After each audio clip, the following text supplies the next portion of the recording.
Hi guys, so today I'm going to be predicting Justin Gaethje versus Michael Chandler, which is taking place on UFC 268. It is one of the undercard fights, but for many people, including myself, it is sort of like it's as big as the main event in my opinion, because obviously Usman versus Covington 2 and Whaley versus Namajunas 2 are also both two cool and big fights, but this fight is worthy to have its own main event. It's one of those fights that doesn't have Conor McGregor but has the value of being in a main event while it's a non-title fight in a pay-per-view, of course, in my opinion, because it's just, you know that this is not going to go 5 rounds, and if you know that if by some miracle it does go 5 rounds, it's just going to be a sick fight, and I can't wait to enjoy it. So let's talk about Michael Chandler first. He has been great. He's just been perfect almost. He enters the UFC after a great career in Bellator, became the champion there and everything. His last fight there was, I think, against Benson Henderson, who is a former UFC lightweight champion as well. He beat him there in, I think it was the rematch as well.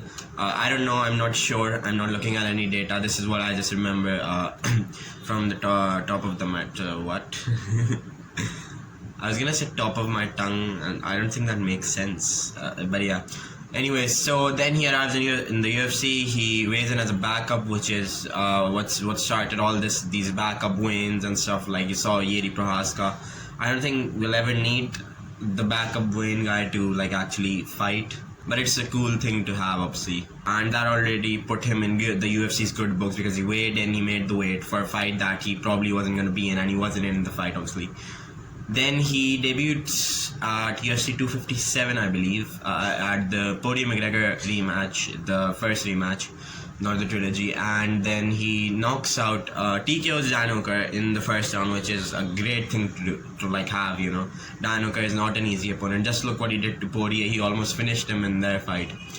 And obviously, the event he waited as a backup fighter. Khabib obviously vacated the title after retiring, and then there was a dispute on who should fight for the title. Many said Oliveira Poirier after the McGregor fight, but then what happened was Poirier wanted the trilogy, because McGregor also wanted it, and obviously that's the more profitable option, and he took that, obviously.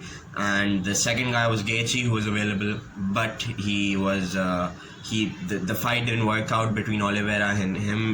The whole deal didn't work out or something like that, and then they turned to Chandler, and Chandler was like, yeah, I'll fight him, which is of course any normal person would do that, not really Chandler's or the UFC's mistake.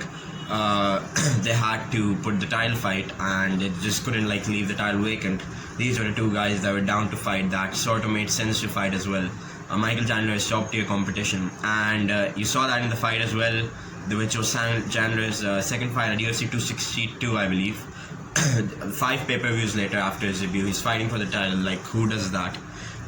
Then he almost finishes Oliveira. He gets shaken down, but still I think it's a 10-8 round for Chandler. The first round, he does very well in the round, and then he just gets caught in the worst way possible. Like, his chin's out in the air, the hand's not even close to getting to defend the shot. Oliveira lands a beautiful left hook. He goes down, and then Oliveira chases him down, finishes him. A beautiful moment. I was jumping up and down. I was screaming. I was shocked, especially. And yeah, Oliveira is the champion, obviously, currently. And then Chandler, obviously, is now accepted a fight against Justin Gaethje at UFC 268, which is 6 pay-per-views after the title shot. So in 1 year, he arrives in 2021 in the first. Yeah, I was right. He arrives in 2021 at the first pay-per-view of the year, and then he wins the first round, finishes there, then goes to fight for the title at UFC 262, and then now he's finishing the year strong as well against a strong opponent, obviously Justin Gaethje. Let's talk about him. He obviously arrives into the UFC, beats Michael Johnson, then loses the next 2 fights to Alvarez and Poirier, which were pretty closely contested fights, but he got finished there. They were beautiful fights, every single one of them. Then goes on a beautiful run, just finishing everyone in the first round: Barboza, Vic, Cerrone, and then beats Tony Ferguson in a beautiful fight as well. And then obviously gets Khabib, which he obviously loses. Not the best performance, but the first round was decent from him, I guess. and then a long layoff. Some are saying it's like fight negotiations weren't like coming through and stuff. I don't know, it's sad. Obviously, it was a sad time not seeing Gaethje for so long. And now he is returning against Michael Chandler, who has been active, which is my worry, and Gaethje hasn't been active, but I don't think that'll be a problem. Another problem I feel for Gaethje is that Chandler like has that power early on, and Gaethje can get finished. He doesn't have like Corey Sandhagen chin, for example, or a Peter Yan chin, or a Nate Diaz chin as well. So he can. What I'm saying is he can get finished early, and it's a sick fight. I can't wait for this fight. I'm just gonna be ready for this one. I'm just so excited for this one, and the card is really good as well. I don't know how to pick actually. This is a tough one, you know. Gaethje obviously he had relentless pressure. He would just overwhelm most of his opponents with that. But sometimes the opponents would show that to Gaethje as well, and Gaethje would sometimes crumble under it, like Eddie and Poirier, and some would just use it to their advantage, like Khabib did, and also Poirier, by the way. But he changed, like in the Tony Ferguson fight, it was pressure, but it was calculated pressure, you know. It was focused pressure. He was picking his shots, he was not being dumb with it, and he has pretty explosive power as well. Those knockouts over Vic, Barboza and Cerrone in the first round weren't a joke. Most of you will discredit the Cerrone knockout. That still was no joke. It's not easy. I'd like you to try and knock out Donald Cerrone in the first round if you can. Neither could I probably. We're just fat fucks sitting around and talking shit about these guys who actually do something.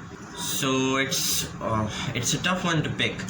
But seeing how bad, you know, Chandler was at defending that left hook, he literally he didn't see it coming at all. That's not the mentality of a champion. He should have expected anything can happen, you know. I think he was overconfident. What I mean is he was overconfident after that first round that this is an easy win for me. I can finish him, and he just leaves his chin out in the air, pow, and he goes down. Like, it's just, and instead of maybe going for a takedown or just grabbing Oliveira's leg or stopping it. Like, look what Usman did when Burns nearly drops him. He literally just he's smart with it, but Chandler is running. Usman, I don't like him, but he has the mentality of a champion. Chandler, I don't think has that. Gaethje, you know, he does crumble when you put it on him. Example, again, Poirier and Khabib especially. Khabib's he hits a good left hook. Khabib feels it. This is all Khabib's words, by the way, not word to word, but these are his words. Khabib feels that hook. It did hurt, obviously, and he just says to Gaethje, "Is that all you got?" or something like that. And he could see Gaethje's, and I believe Khabib. You know, he's a Muslim as well. I don't think he'd lie about something like that. So there's no benefit. He already beat Gaethje. Why would he lie about that? So he gave his honest assessment. He was like, "Oh, Gaethje was. I could see him tumble at that point," and obviously he said that I won't tap and I'd rather go to sleep. I love Gaethje so much. He's such I love Gaethje. I'm telling you, he's one of my favorite fighters. But he tapped and he slept. Okay. I'm ill and I'll probably die in 2 days. Astaghfirullah.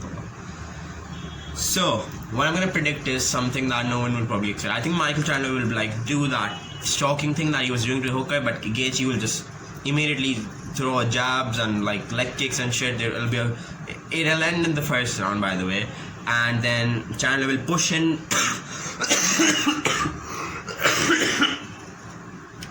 Yeah, scratch that 2 days thing. Change it to 1 day. And he's shocking and stuff. He'll be trying to land a big shot on Gaethje. I think Gaethje will evade it like that and pow, and I think Chandler goes down. He again goes backwards, tries to defend himself. Gaethje with a knee or something. I think Gaethje just brutalizes him and TKOs him in the first round. That's my prediction, but I can't wait for this fight. I swear to God, this is one of the best fights on the card. And I'll be predicting Rose Namajunas versus Bailey 2 and Usman versus Covington 2. I won't be doing Marlon Vera versus Frankie Edgar. I don't really. I've watched both of them fight a million times. I don't really know how to do those kind of fights, but I'm not that motivated to, basically, and so there's a million other things. I'm not great at explaining stuff sometimes, so yeah. Subscribe, all that stuff, and yeah, I'll try to make this channel as good as possible fight content, maybe some funny stuff as well, you know. So yeah, hopefully enjoyed, and goodbye.